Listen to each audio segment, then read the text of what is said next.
ก็บ่ฮู้ว่ามืออื่นมือใดน้องอาจบ่ยังบ่มีลมหายใจอยากสิถามในนาทีสุดท้ายคันมือหนึ่งน้องตายอายสิให้นำ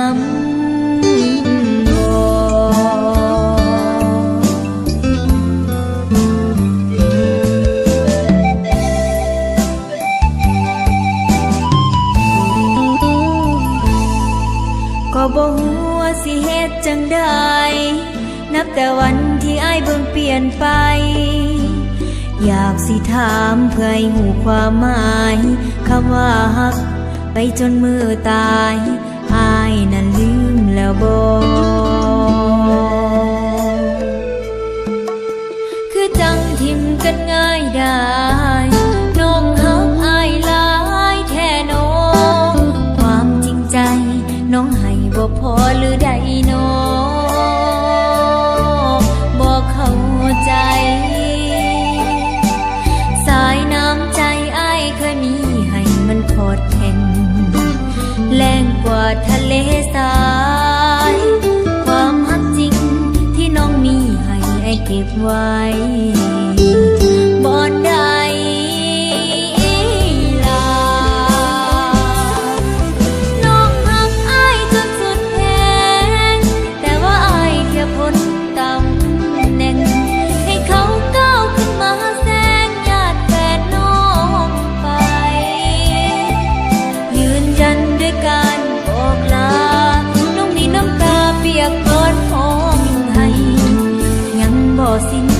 กับการเสียใจในเมื่อวันเสียแฟน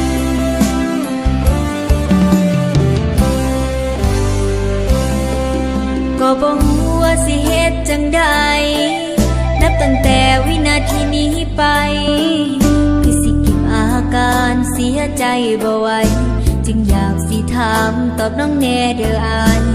คันมือหนึ่งน้องตาย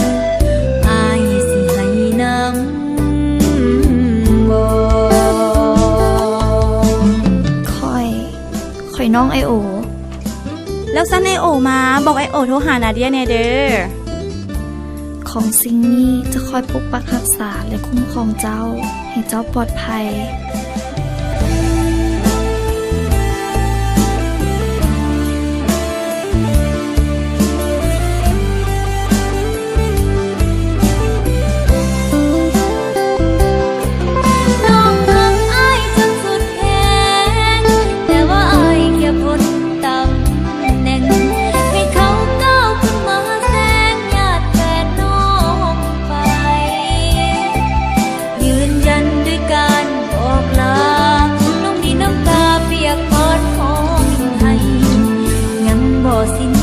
กับการเสียใจ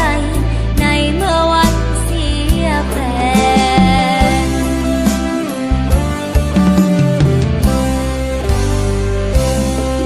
ก็บ่ฮู้ว่าสิเฮ็ดจังใด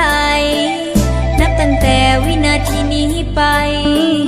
คือสิเก็บอาการเสียใจบ่ไหวจึงอยากสิถามตอบน้องแน่เด้ออ้ายคันมือหนึ่งน้องตายอ้ายสิให้นำบ่คันมือหนึ่งน้องตายอ้ายสิให้นำบ่อ้ายสิฮักน้องไปจนฮอดมือตายอ้ายให้สัญญาน้องฮักอ้ายจนสุดแขนแต่ว่าอ้ายแค่พ้นตำแหน่งให้เขาก้าวขึ้นมาแซงญาติแฟนน้องไปยืนยันด้วยการบอกลาน้องมีน้ำตาเปียกปอนขอให้ยังบ่สิ้นกับการเสียใจในเมื่อวันเสียแฟน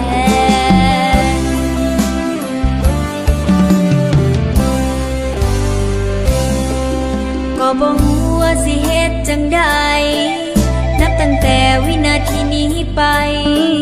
คือสิเก็บอาการเสียใจบ่ไหวจึงอยากสิถามตอบน้องแน่เด้ออ้ายคันมือหนึ่งน้องตาย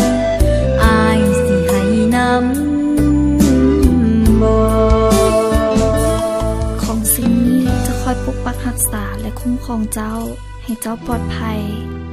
ค่อยขอใส่มันให้เจ้าเด้อ